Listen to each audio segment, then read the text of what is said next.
야, 이준호! 여전히 찐따네? 하하! 30년 만에 열린 동창회장. 화려한 샹들리에 아래 50명의 중년 남녀가 옛 추억을 나누고 있었습니다. 웃음소리와 건배소리가 끊이지 않았죠. 그때 한쪽 구석에 조용히 앉아있던 남자가 있었습니다. 안경을 쓴 그는 고개를 숙인 채 물잔만 만지작거리고 있었습니다. 야, 이준호, 너 아직도 책이나 팔아? 건장한 체구의 남자가 비틀거리며 다가왔습니다. 박태수, 학창시절 일진이었던 그는 여전히 오만한 미소를 짓고 있었죠. 준호는 고개를 더 숙였습니다. 응, 헌책방 하고 있어. 하, 여전히 찐따네. 공부만 하던 놈이 책방 주인이라니. 딱이다, 딱이야. 태수는 크게 웃으며 준호의 어깨를 세게 쳤습니다. 주변 동창들의 시선이 모였지만 아무도 말리지 않았습니다. 야, 너 기억나? 도서실에서 내가 내 책 찢어버린 거? 준호는 대답하지 않았습니다. 그저 손을 꽉 쥐었다 폈다를 반복할 뿐이었죠. 태수는 테이블 위에 맥주병을 집어들었습니다. 30년 됐는데도 여전히 재미없네. 좀 흥 돋워볼까? 그리고 그 맥주를 준호의 머리 위로 천천히 기울이기 시작했습니다. 차가운 액체가 머리카락을 타고 흘러내렸습니다. 얼굴로 안경으로 옷으로 동창회장이 순간 조용해졌습니다. 그 찰나 준호의 손이 움직였습니다. 번개처럼 쿵 거대한 소음과 함께 태수의 몸이 바닥에 쓰러졌습니다. 동창회장은 정적에 휩싸였습니다. 모두가 믿을 수 없다는 표정으로 바닥에 누운 태수를 바라봤습니다. 1초, 2초, 3초, 태수는 일어나지 못했습니다. 준호는 자신의 손을 바라봤습니다. 떨리고 있었습니다. 미안해. 그의 목소리는 잠겼습니다. 대체 무슨 일이 벌어진 걸까요? 조용한 헌책방, 주인이 그 평범해 보이던 남자가 어떻게 일진을 단 1초 만에 제압한 걸까요? 이 놀라운 반전의 전체 이야기가 궁금하시다면 잠시만 구독 버튼을 눌러주세요. 평범해 보이는 사람들 뒤에 숨겨진 놀라운 이야기들을 전해드립니다. 자, 그럼 시간을 30년 전으로 되돌려 보겠습니다. 오전 10시 골목길 끝자락 낡은 간판 하나가 바람에 삐걱거렸습니다. 추억의 헌책방, 페인트가 벗겨진 간판 아래로 작은 유리문이 보였죠. 이준호는 오늘도 문을 열었습니다. 따르릉, 낡은 벨소리가 울렸습니다. 그 소리를 들으며 준호는 작은 미소를 지었습니다. 30년 전 학교 도서실에서 듣던 그 소리와 비슷했으니까요. 어서 오세요. 하지만 손님은 없었습니다. 요즘은 온라인 서점이 대세였으니까요. 준호는 개의치 않았습니다. 그는 책 사이에 앉아 있는 것만으로도 행복했으니까요. 먼지가 살짝 앉은 책장 사이를 걸으며 그는 하나씩 책들을 만졌습니다. 오래된 소설책, 퇴색한 시집, 구겨진 에세이집, 각각의 책에는 이야기가 있었습니다. 누군가의 손때가 묻어 있었고 귀퉁이가 접힌 페이지마다 누군가의 감동이 담겨 있었죠. 준호는 창가 자리에 앉아 책을 펼쳤습니다. 오래된 무협지였습니다. 30년 전 도서실에서 몰래 읽던 그 책이었죠. 그 순간 기억이 밀려왔습니다. 학창 시절 준호는 늘 도서실에 있었습니다. 조용했으니까요. 책을 읽을 수 있었으니까요. 그리고 무엇보다 집에 가기 싫었으니까요. 야, 책벌레. 어느 날 오후 도서실 문이 거칠게 열렸습니다. 박태수와 그의 무리들이었죠. 준호는 고개를 숙였습니다. 시선을 마주치지 않으려 애썼습니다. 공부만 하는 찐따 새끼. 친구도 없냐? 태수가 준호의 책상 앞에 섰습니다. 그림자가 책장 위로 드리워졌죠. 준호는 대답하지 않았습니다. 말 걸면 대답을 해야지. 태수가 준호의 책을 낚아챘습니다. 그리고는 창문 밖으로 던져버렸습니다. 아, 준호의 입에서 작은 신음이 새어나왔습니다. 그 책은 도서실에서 빌린 책이었습니다. 변상해야 했죠. 왜? 화나? 때려볼래? 태수가 준호의 얼굴 앞으로 얼굴을 들이밀었습니다. 준호는 주먹을 쥐었습니다. 손톱이 손바닥에 파고들었죠. 하지만 그는 참았습니다. 때릴 수 있었습니다. 사실 쉽게 이길 수 있었습니다. 준호는 이미 알고 있었으니까요. 자신이 곧 특수부대에 입대한다는 것을, 격투 훈련을 받았다는 것을. 하지만 참았습니다. 학교에서 문제를 일으키면 안 됐습니다. 입대에 지장이 있을 수 있었으니까요. 준호는 이를 악물고 고개를 숙였습니다. 재미없네. 태수는 비웃으며 도서실을 나갔습니다. 준호는 혼자 남았습니다. 창밖에 떨어진 책을 바라보며 그는 눈물을 삼켰습니다. 분한 것도 있었지만 무엇보다 자신이 비겁하게 느껴졌습니다. 나는 왜 이렇게 약한 걸까? 하지만 그때였습니다. 괜찮아? 부드러운 목소리였습니다. 고개를 들자 한 여학생이 서 있었습니다. 김미경 같은 반 도서부 부원이었죠. 응, 괜찮아. 준호는 황급히 눈물을 닦았습니다. 미경은 아무 말 없이 밖으로 나가더니 떨어진 책을 주워왔습니다. 조금 젖어 있었지만 다행히 크게 망가지지는 않았습니다. 여기, 고마워. 준호야. 응? 너 책 읽을 때가 제일 행복해 보여. 미경이 미소 지었습니다. 앞으로도 계속 그랬으면 좋겠어. 내가 좋아하는 일하면서 살았으면 좋겠어. 그 말이 준호의 가슴에 깊이 박혔습니다. 30년이 지난 지금까지도 헌책방 창가에 앉아 준호는 그때 그 무협지를 내려놓았습니다. 그리고 창밖을 바라봤습니다. 비가 내리고 있었습니다.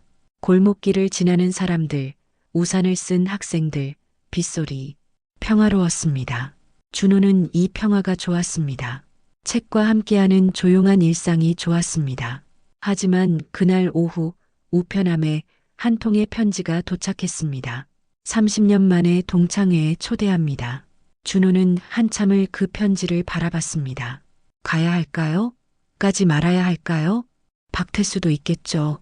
예전 그 일진들도 있을 겁니다. 하지만 미경이도 있을까요? 준호는 편지를 책상 위에 올려놓았습니다.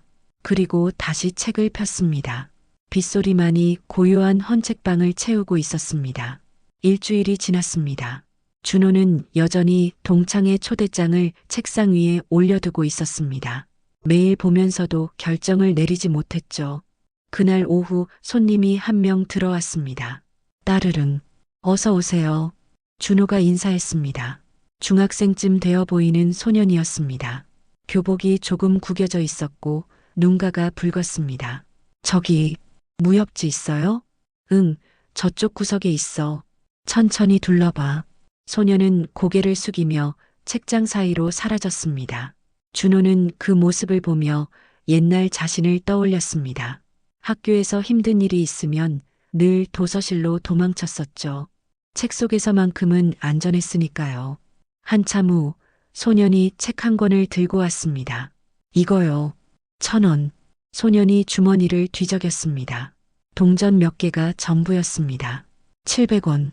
아, 돈이 부족한데. 소년의 목소리가 떨렸습니다. 준호는 잠시 망설이다가 말했습니다. 괜찮아. 700원만 줘. 그리고 다 읽으면 다시 가져와. 300원 돌려줄게. 정말요? 응. 소년의 얼굴이 환해졌습니다. 감사합니다. 소년이 책을 꼭 안고 나갔습니다. 준호는 그 뒷모습을 보며 미소 지었습니다. 돈은 중요하지 않았습니다. 그 소년이 책을 읽으며 조금이라도 위로받았으면 그것으로 충분했으니까요. 그날 저녁, 준호는 헌책방 문을 닫고 집으로 향했습니다. 걸어서 10분 거리의 작은 원룸이었죠. 밥을 먹고 샤워를 하고 책을 읽었습니다. 평범한 하루였습니다. 하지만 잠들기 전 준호는 또다시 그 초대장을 꺼내봤습니다. 30년 만에 동창회. 가야 할까요? 사실 준호에게는 동창회에 가고 싶은 이유가 하나 있었습니다. 미경. 30년 전 도서실에서 자신을 위로해주던 그 여학생. 준호는 그녀를 잊지 못했습니다. 졸업 후 준호는 바로 군대에 갔습니다. 특수부대. 그곳에서 그는 누구보다 뛰어난 전사가 되었죠. 격투 교관으로 발탁될 정도였으니까요. 하지만 그 시절도 떠올렸습니다. 훈련소, 땀과 피가 흥건한 매트 위에서 준호는 동료들과 격투 훈련을 했습니다. 이준호, 내가 시범을 보여라. 교관이 소리쳤습니다. 준호는 상대 훈련병 앞에 섰습니다. 키가 작고 왜소한 신병이었습니다. 미안, 조금만 아플 거야. 준호가 속삭였습니다. 그리고 기술을 걸었습니다. 깔끔하고 정확했습니다. 상대는 바닥에 넘어졌고 다른 훈련병들은 박수를 쳤습니다. 역시 이준호, 대단한데? 칭찬이 쏟아졌습니다. 준호는 그때 느꼈습니다. 아, 내가 이 분야에서는 특별하구나. 학교에서는 늘 당하기만 했지만 여기서는 내가 강하구나. 그 느낌이 좋았습니다. 하지만 그 기분은 오래가지 못했습니다. 2년 후 준호는 격투교관이 되어 있었습니다. 22살의 젊은 교관. 신병들을 가르치는 것이 그의 임무였죠. 오늘은 관절기를 배울 거다. 준호가 큰 소리로 말했습니다. 신병 한 명을 시범 상대로 불렀습니다. 건장한 체격의 훈련병이었죠. 자, 이렇게 팔을 잡고. 준호가 기술을 시연했습니다. 그런데 그 순간이었습니다. 뚝, 이상한 소리가 들렸습니다. 으악, 신병이 비명을 질렀습니다. 준호는 깜짝 놀라 손을 놓았습니다. 신병의 팔이 이상한 각도로 꺾여 있었습니다. 군의관, 주변이 아수라장이 되었습니다. 준호는 그 자리에 얼어붙었습니다. 자신의 손을 바라봤습니다. 떨리고 있었습니다. 나중에 알게 되었습니다. 그 신병은 선천적으로 관절이 약했고 준호의 기술에 팔꿈치가 탈구되면서 인대가 심하게 손상되었다는 것을 수술을 받았지만 완전히 회복되지 않았습니다. 그 신병은 장애 판정을 받았죠. 준호는 책임을 물리지 않았습니다. 사고였으니까요. 하지만 준호 스스로가 자신을 용서할 수 없었습니다. 내 손으로 사람을 다치게 했다. 그날부터 준호는 달라졌습니다. 교관직을 사임했습니다. 저녁 후에는 격투기와 관련된 모든 것을 멀리했습니다. 다시는 내 손으로 사람을 다치게 하지 않겠다고 맹세했습니다. 그리고 미경의 말을 떠올렸습니다. 너 책 읽을 때가 제일 행복해 보여. 그래서 헌책방을 열었습니다. 책과 함께 조용히 평화롭게 살기로 했습니다. 30년이 지났습니다. 준호는 침대에 누워 천장을 바라봤습니다. 동창회에 가면 태수를 또 만나게 될 겁니다. 예전처럼 비웃을 겁니다. 무시할 겁니다. 하지만 참을 수 있습니다. 30년간 참아왔으니까요. 그리고 미경을 만날 수 있다면 그것만으로도 충분했습니다. 준호는 결심했습니다. 가기로. 다음 날 아침 준호는 초대장 뒷면에 적힌 번호로 전화를 걸었습니다. 여보세요? 아, 최동욱이? 이준호? 오, 너 살아있었구나. 동욱이 반갑게 말했습니다. 학창시절 반장이었던 그는 이번 동창회를 주최한 사람이었죠. 나도 갈게. 진짜? 좋아. 내가 오면 미경이도 좋아할 거야. 너 보고 싶어 하더라. 준호의 심장이 두근거렸습니다. 그래, 고마워. 전화를 끊고 준호는 작은 미소를 지었습니다. 이제 일주일 후면 동창회였습니다. 준호는 옷장에서 가장 깨끗한 셔츠를 꺼냈습니다. 30년 만에 그녀를 다시 만날 수 있을까요? 동창회 당일, 준호는 거울 앞에 섰습니다. 깨끗하게 다린 셔츠를 입고 머리를 정돈했습니다. 안경도 닦았죠. 괜찮아. 그냥 인사하고 오면 돼. 스스로를 다독이며 준호는 헌책방 문을 잠갔습니다. 동창회 장소는 시내 중심가의 한 식당이었습니다. 꽤 고급스러운 곳이었죠. 준호는 입구 앞에서 잠시 망설였습니다. 들어가자. 문을 열었습니다. 이준호다. 오, 진짜 왔네. 몇몇 동창들이 반갑게 손을 흔들었습니다. 준호는 어색하게 미소 지으며 인사했습니다. 오랜만이야. 야, 너 완전 똑같다. 하나도 안 변했어. 책방 한다며?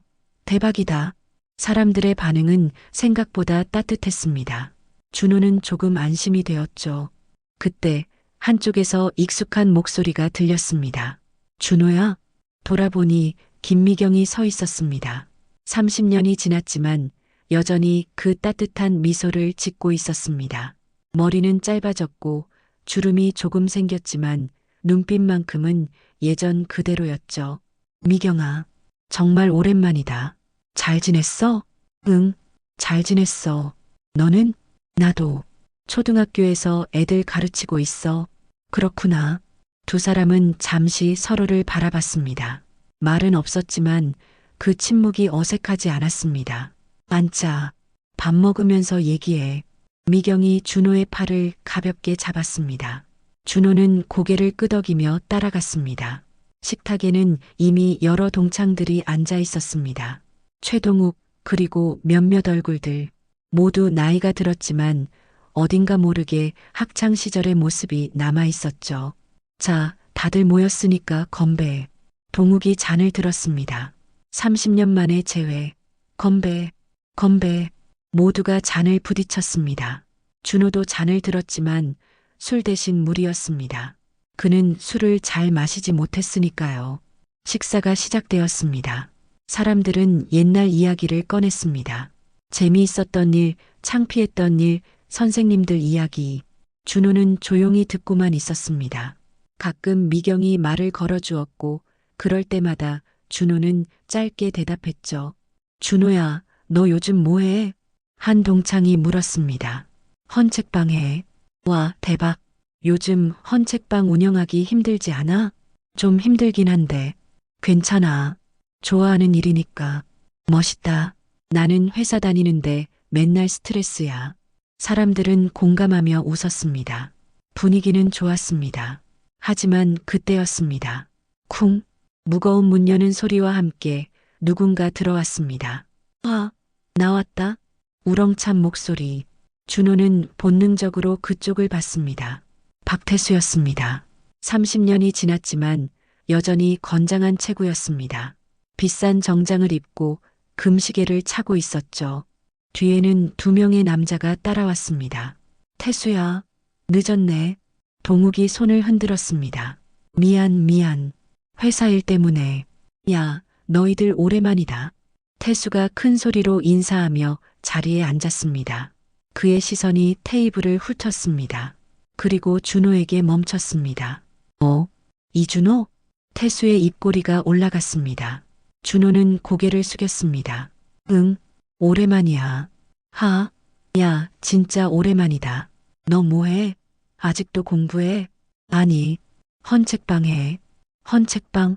하하. 태수가 크게 웃었습니다. 완전 너답다. 책벌레가 책방 주인이라니. 딱이야, 딱. 주변 분위기가 순간 어색해졌습니다. 미경이 끼어들었습니다. 태수야, 그만해.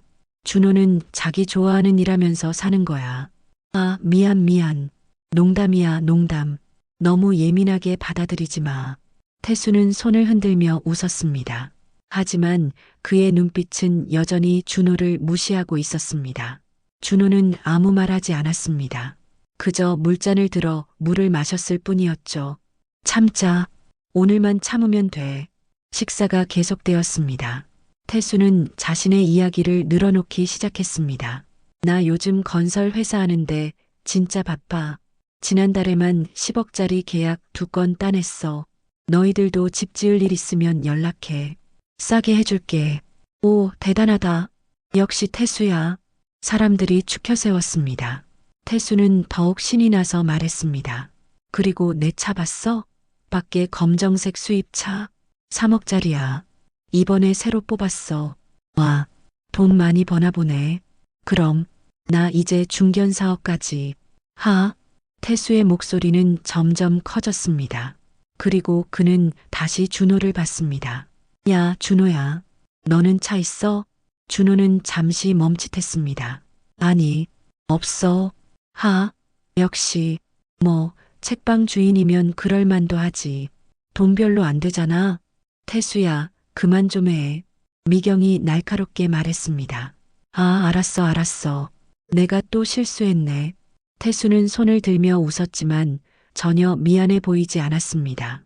준호는 주먹을 쥐었습니다. 손톱이 손바닥에 파고들었습니다. 하지만 참았습니다. 조금만 더 참자. 식사가 끝나고 사람들은 자리를 옮겨 술을 마시기 시작했습니다. 태수는 점점 더 취해갔습니다. 그리고 그의 태도도 점점 더 거칠어졌습니다. 준호는 구석 자리에 앉아 조용히 물만 마시고 있었습니다. 하지만 태수는 그를 그냥 두지 않았습니다. 야, 준호야. 태수가 비틀거리며 다가왔습니다. 왜? 그래. 너 기억나? 도서실에서 내가 내 책 찢어버린 거? 준호는 대답하지 않았습니다. 말 좀 해봐. 기억나냐고? 기억나. 그때 내 표정 진짜 웃겼어. 울먹울먹하면서 태수가 준호의 어깨를 세게 쳤습니다. 준호의 몸이 흔들렸습니다.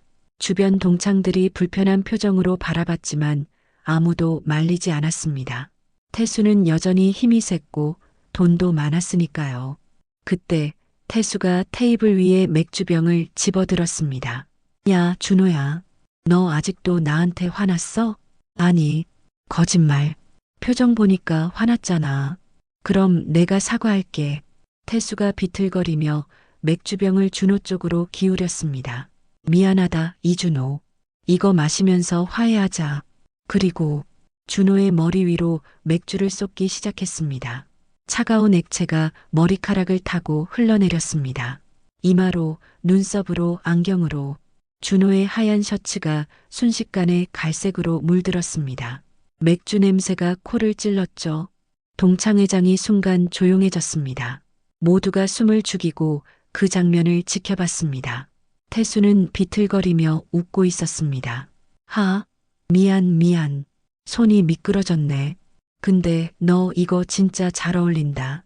책벌레가 맥주 샤워하니까 딱이야. 준호는 움직이지 않았습니다. 그저 고개를 숙인 채 맥주가 떨어지는 소리를 들을 뿐이었습니다.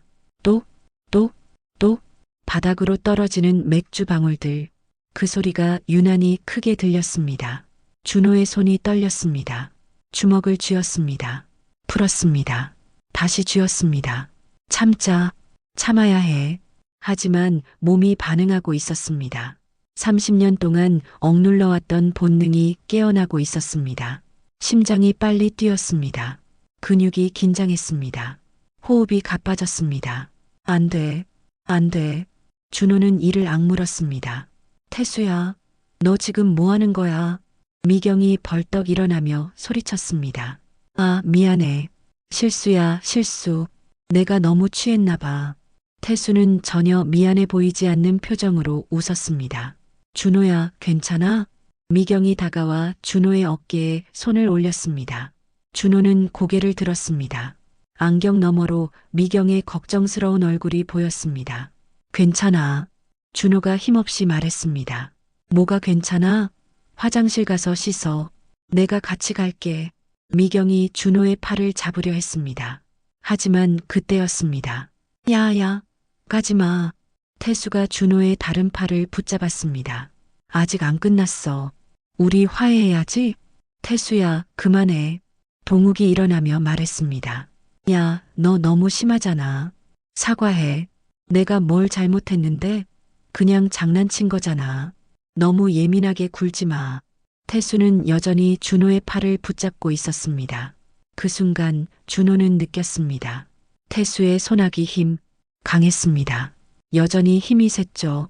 하지만 준호에게는 아무것도 아니었습니다.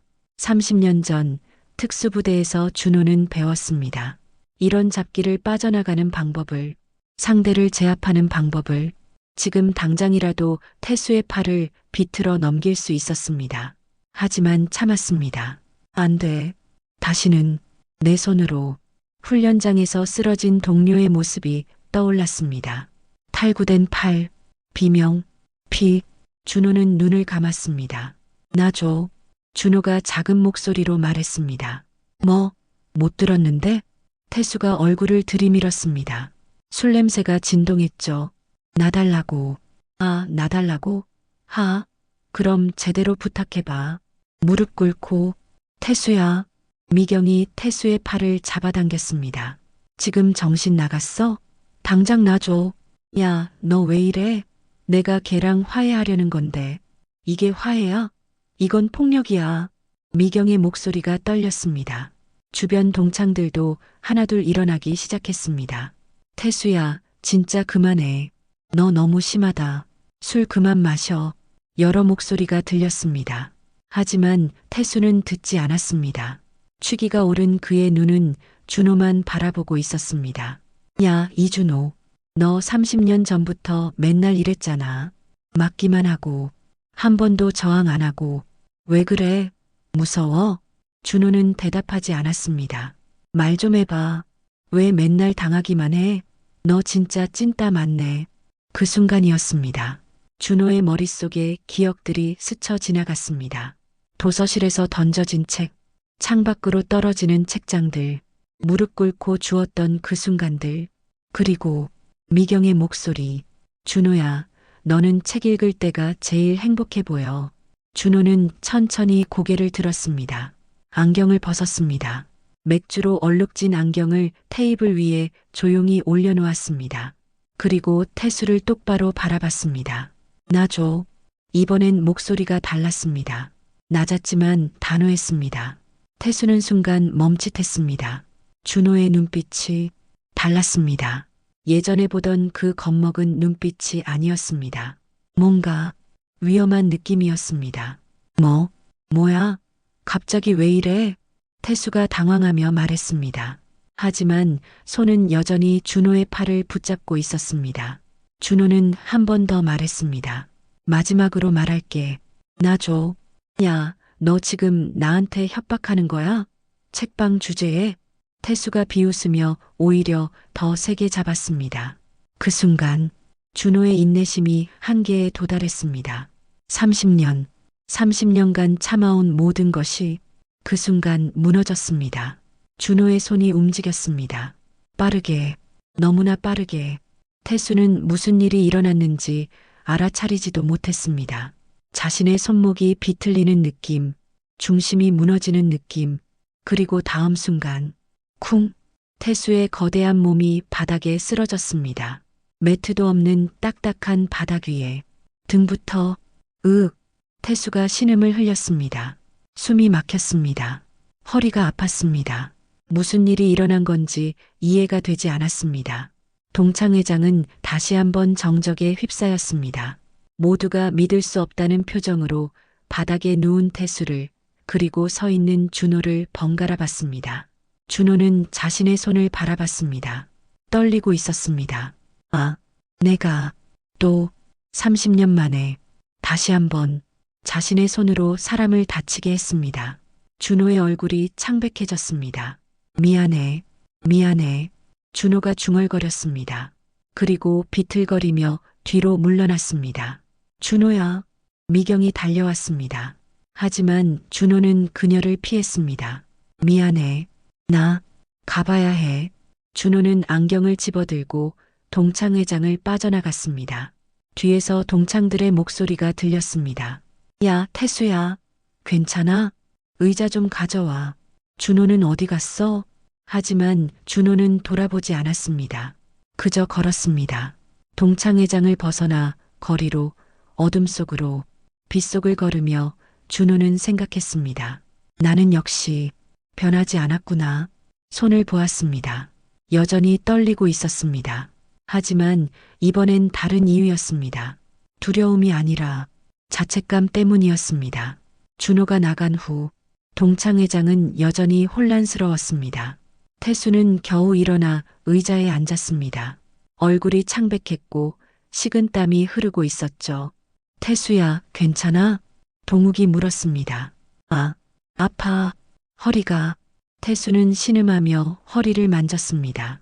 병원 가야 하는 거 아니야? 아니, 괜찮아. 그보다 태수는 믿을 수 없다는 표정으로 중얼거렸습니다. 저 새끼, 대체 뭐야? 어떻게 나를. 그때 미경이 날카롭게 말했습니다. 내가 자초한 거야. 준호한테 사과해야 해. 사과? 내가? 저 찐따한테? 찐따 아니야. 미경이 소리쳤습니다. 준호는 너보다 훨씬 강한 사람이야. 너는 그걸 모를 뿐이야. 무슨 소리야? 태수가 어리둥절한 표정으로 물었습니다. 미경은 한숨을 쉬었습니다. 너희들 정말 아무것도 모르는구나. 미경아, 무슨 말이야? 동욱이 물었습니다. 미경은 잠시 망설이다가 입을 열었습니다. 준호, 걔 군대에서 특수부대 갔었어. 특수부대? 응. 그것도 그냥 특수부대가 아니라 격투교관이었어. 동창회장이 또다시 조용해졌습니다. 모두가 믿을 수 없다는 표정으로 미경을 바라봤습니다. 거짓말. 누군가 중얼거렸습니다. 거짓말 아니야. 준호가 전역하고 나서 나한테 말해줬어. 자기가 얼마나 힘든 시간을 보냈는지. 미경의 목소리가 떨렸습니다. 학창 시절에도 이미 준호는 격투 훈련을 받고 있었어. 특수부대 가기 전부터. 그래서 너희한테 맞고만 있었던 거야. 무슨 소리야? 그럼 때릴 수 있었는데 안 때린 거야? 동욱이 물었습니다. 그래. 학교에서 문제 일으키면 입대에 지장이 있을까봐. 그래서 다 참았던 거야. 미경이 태수를 똑바로 바라봤습니다. 특히 너한테 도서실에서, 복도에서, 체육 시간에 매번 참았어.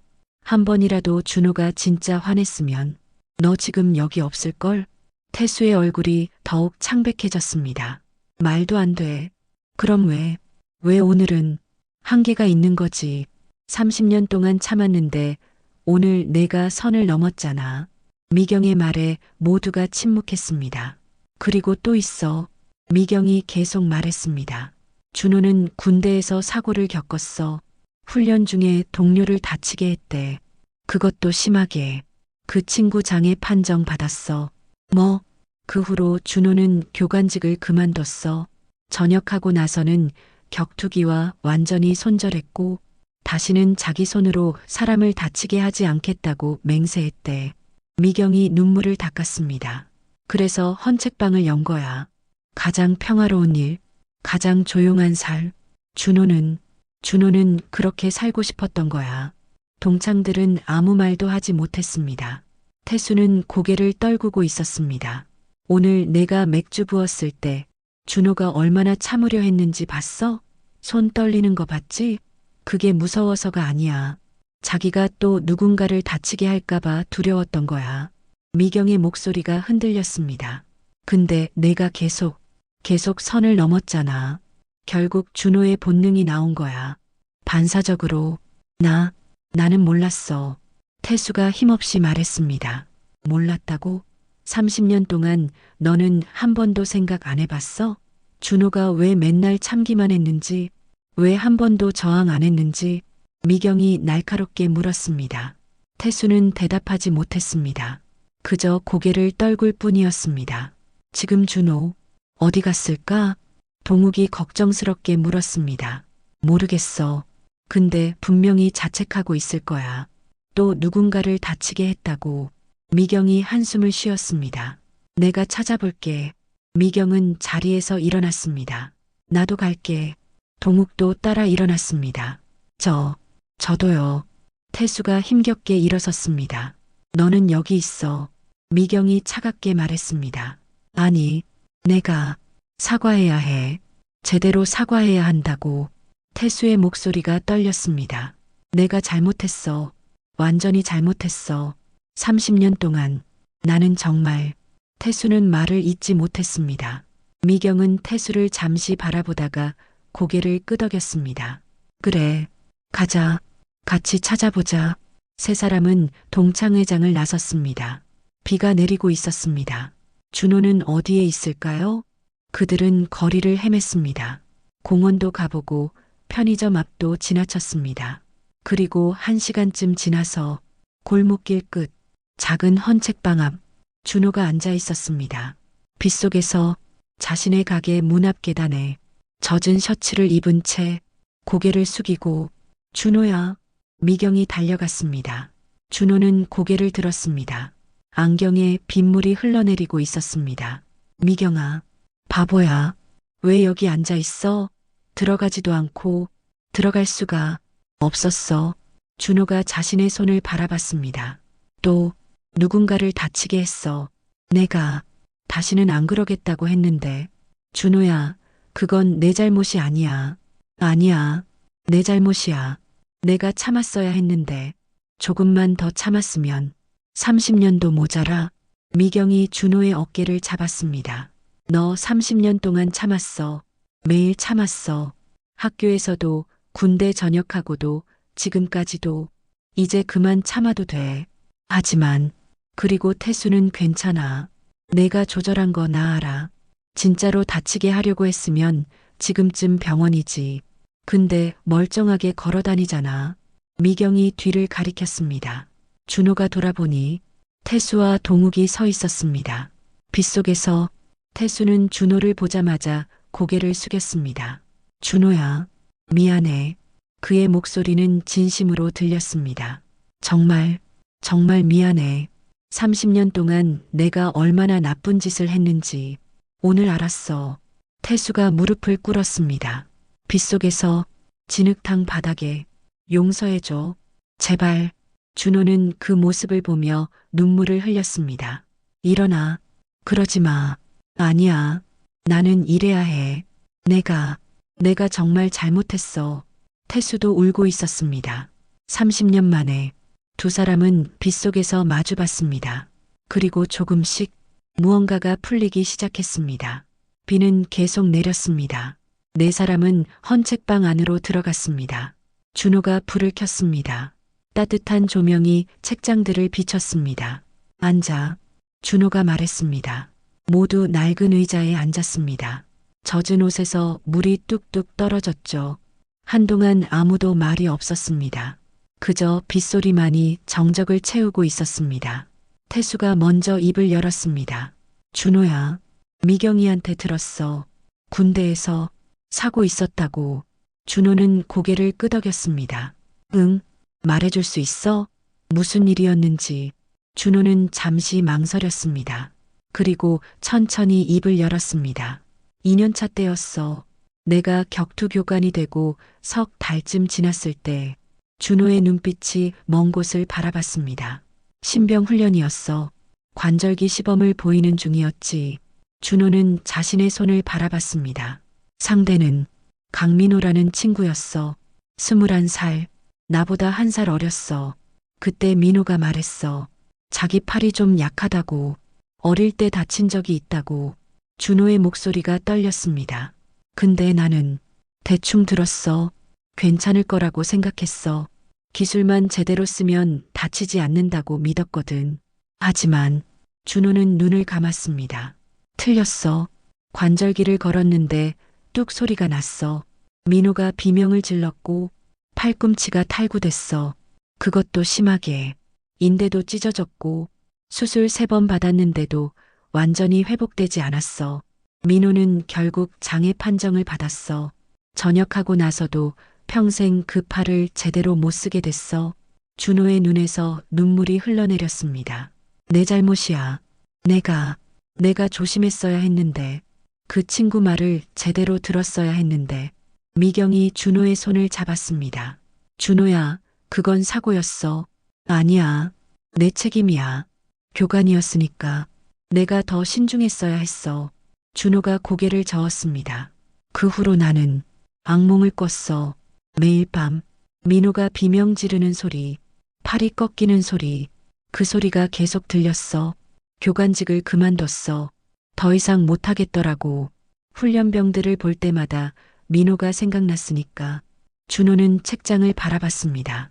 전역하고 나서도 한동안 아무것도 못했어. 집에만 있었어. 사람들 만나는 것도 무서웠어. 그때 미경이가 찾아왔어. 준호가 미경을 바라봤습니다. 미경이 작게 미소 지었습니다. 기억나? 내가 원룸에 박혀 있을 때 내가 억지로 끌고 나왔잖아. 응, 기억나. 그때 넌 말했어. 다시는 내 손으로 사람을 다치게 하지 않겠다고. 폭력과는 완전히 담을 쌓고 살겠다고. 미경이 헌책방을 둘러봤습니다. 그래서 내가 물었지. 그럼 뭐 하고 싶냐고. 너는 한참을 생각하더니 말했어. 책방을 하고 싶다고. 준호가 고개를 끄덕였습니다. 책은 평화로웠으니까. 아무도 다치지 않았으니까. 처음엔 돈도 없었어. 그래서 알바하면서 돈 모았어. 5년 걸렸어. 준호가 주변을 둘러봤습니다. 그리고 이 가게를 열었어. 15년 전에 이 골목 끝자락에 처음엔 손님도 별로 없었어. 적자였지. 근데 괜찮았어. 조용했으니까, 평화로웠으니까. 준호가 미소 지었습니다. 그렇게 살아왔어. 30년 동안. 태수는 준호의 이야기를 듣는 내내 고개를 숙이고 있었습니다. 준호야. 태수가 떨리는 목소리로 말했습니다. 나는 정말 몰랐어. 내가 그런 아픔을 안고 살았는지.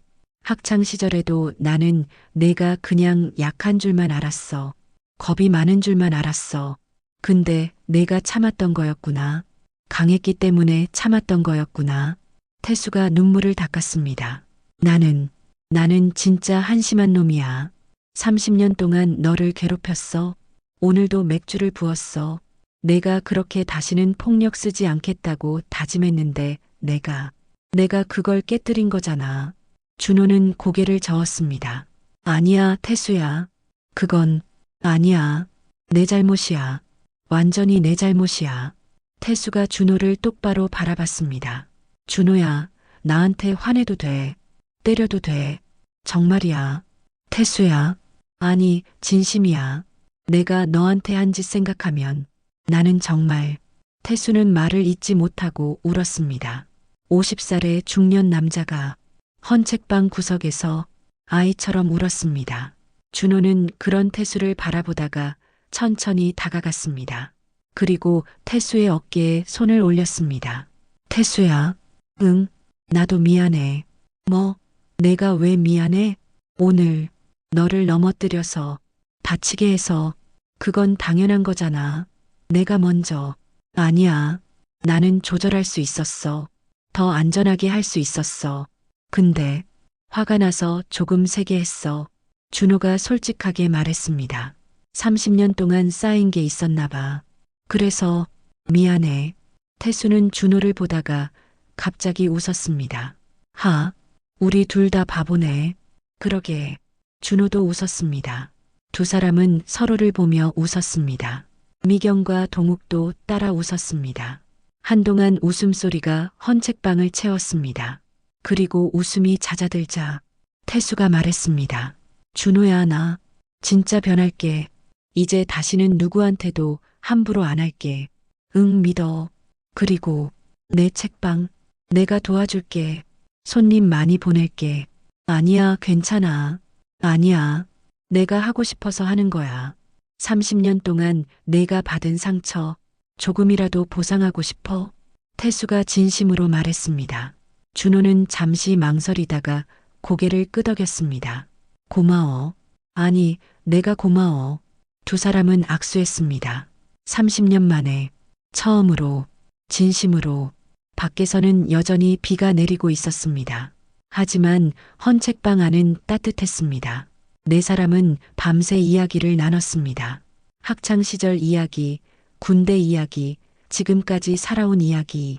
웃기도 하고 울기도 하고 화해하기도 했습니다.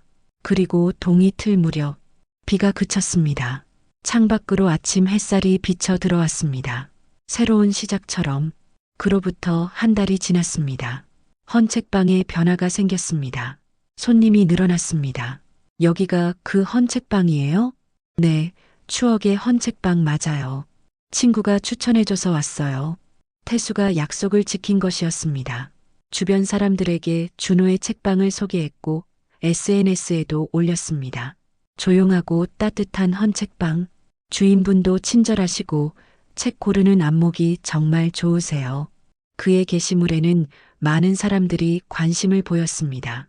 준호는 처음에는 당황했습니다. 갑자기 늘어난 손님들, 계산하고 책 추천하고 대화하느라 바빴죠. 하지만 나쁘지 않았습니다. 사람들과 이야기하는 것이 생각보다 즐거웠습니다. 책에 대한 이야기, 인생에 대한 이야기. 사장님, 이 책 정말 재밌었어요. 다른 책도 추천해 주세요. 그럼 이 책은 어때요? 비슷한 분위기인데 더 깊이가 있어요. 와, 감사합니다. 준호는 미소 지었습니다. 어느 날 오후 태수가 책방에 들렀습니다. 준호야, 태수야, 어떻게 왔어? 그냥 지나가다가. 손님 많네. 응, 내 덕분이야. 고마워. 아니야, 당연한 거지. 태수가 책장을 둘러봤습니다. 근데 준호야, 나 부탁 하나 해도 돼? 응, 말해봐. 우리 회사 직원들한테 내가 좀 가르쳐 줄 수 있을까? 가르쳐? 뭘? 준호가 어리둥절한 표정으로 물었습니다. 호신술. 태수가 진지하게 말했습니다. 우리 회사에 여직원들 많거든. 요즘 세상이 위험하잖아. 그래서 호신술 배우고 싶어 하는 애들이 많아. 근데 어디 학원 보내기는 좀 그렇고 내가 가르쳐 주면 다들 안심할 것 같아서. 준호는 잠시 망설였습니다. 나는 더 이상 그런 거 안 해. 알아. 근데 이건 다른 거잖아. 사람을 다치게 하는 게 아니라 보호하는 거잖아. 태수가 간곡하게 말했습니다. 제발, 부탁이야. 준호는 한참을 생각했습니다. 그리고 천천히 고개를 끄덕였습니다. 알았어. 한번 해볼게. 정말 고마워. 일주일 후, 준호는 태수의 회사 강당에 있었습니다. 앞에는 20명 정도의 직원들이 앉아 있었습니다. 대부분 여성이었죠. 안녕하세요. 이준호입니다. 준호가 떨리는 목소리로 인사했습니다. 오늘은 기본적인 호신술을 알려드리려고 합니다. 사람들이 박수를 쳤습니다.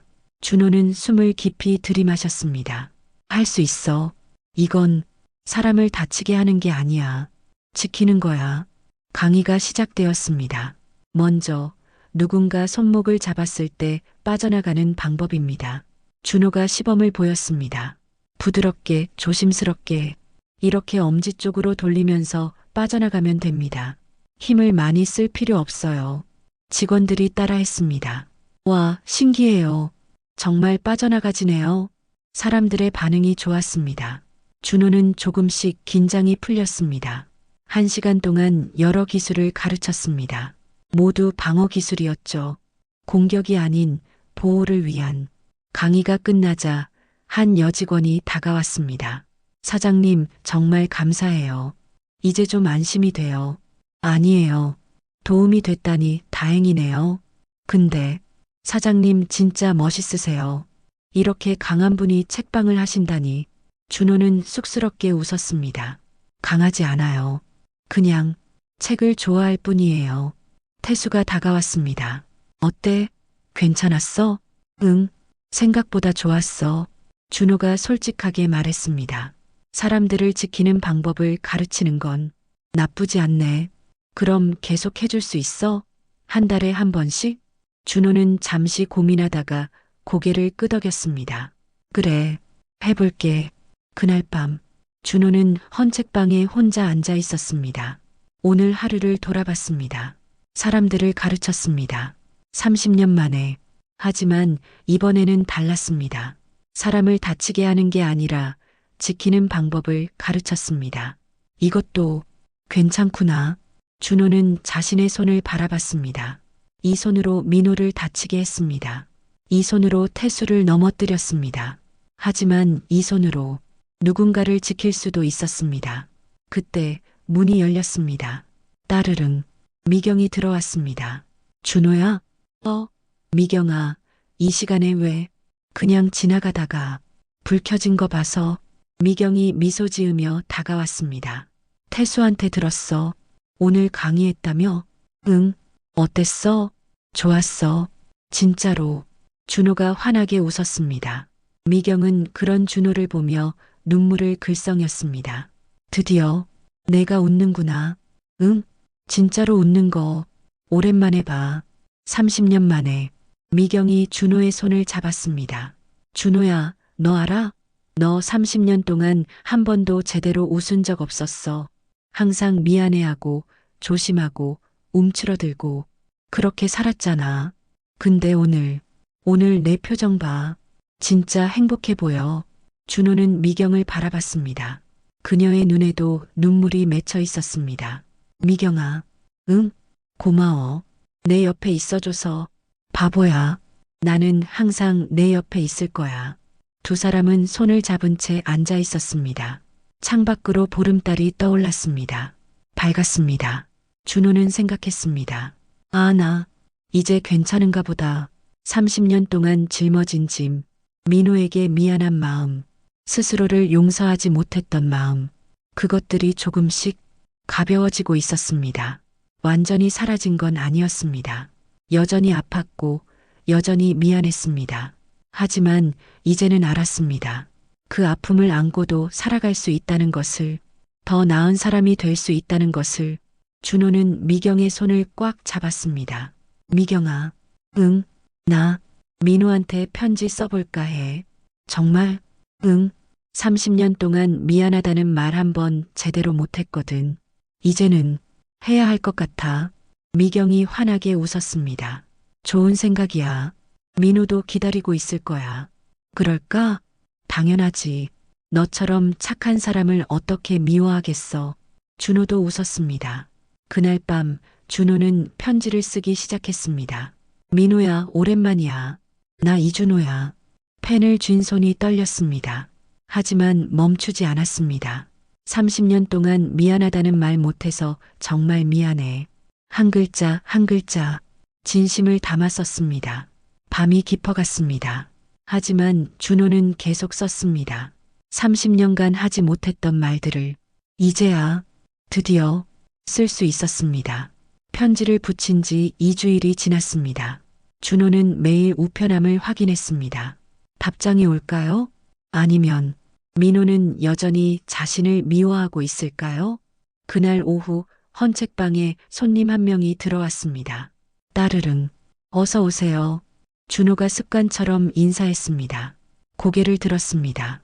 그리고 얼어붙었습니다. 문 앞에 서 있는 남자, 왼팔을 조금 부자연스럽게 움직이는 남자. 민호야. 준호의 목소리가 떨렸습니다. 강민호. 30년 만에 준호 앞에 서 있었습니다. 형, 오랜만이에요. 민호가 미소 지었습니다. 어떻게 알고? 편지 받았어요. 그래서 찾아왔어요. 민호가 헌책방 안으로 들어왔습니다. 준호는 그 자리에 서서 움직일 수가 없었습니다. 앉으세요, 형. 민호가 먼저 의자에 앉았습니다. 준호는 떨리는 다리로 그 맞은편에 앉았습니다. 한참 동안 침묵이 흘렀습니다. 준호가 먼저 입을 열었습니다.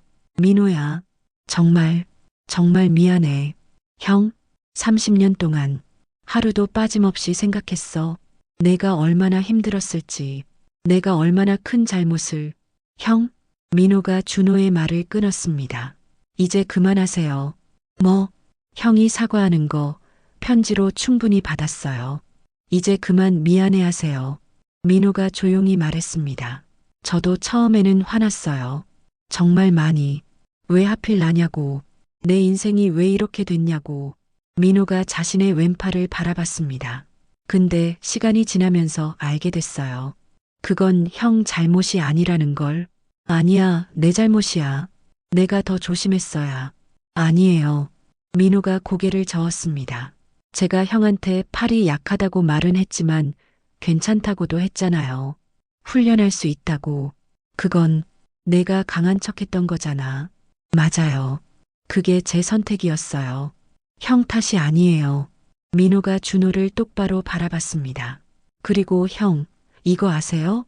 저 지금 행복해요. 뭐, 정말이에요. 전역하고 나서 재활교사 됐어요. 장애 있는 아이들 가르치고 있어요. 민호의 얼굴에 환한 미소가 떠올랐습니다. 제가 겪어봤으니까 더 잘 이해할 수 있더라고요. 아이들이 힘들어할 때 제가 옆에서 말해줄 수 있어요. 괜찮다고 할 수 있다고. 민호야, 만약 그때 제 팔이 다치지 않았으면 저는 평범한 회사원이 됐을 거예요. 그리고 지금처럼 보람찬 일은 못했을 거예요. 민호가 준호의 손을 잡았습니다. 형, 저는 형한테 감사해요. 뭐라고? 진짜예요. 형 덕분에 제 길을 찾았어요. 제 소명을 찾았어요. 준호는 눈물이 터졌습니다. 30년 동안 참았던 눈물이 한꺼번에 쏟아졌습니다. 정말 미안해. 고마워. 미안해. 준호는 말을 잇지 못하고 울었습니다. 민호도 눈물을 닦았습니다. 형도 이제 용서하세요. 자기 자신을 힘들어. 너무 힘들어. 알아요. 근데 형, 이것만 기억하세요. 형은 나쁜 사람 아니에요. 실수했을 뿐이에요. 그리고 그 실수 때문에 30년 동안 고통받았잖아요. 이제 그만 놓아주세요. 민호의 말이 준호의 가슴을 파고들었습니다. 두 사람은 한참을 울었습니다. 그리고 웃었습니다. 형, 이 책방 멋지네요. 응, 15년 했어. 책 많네요. 저도 하나 살게요. 아니야, 그냥 가져가. 안 돼요.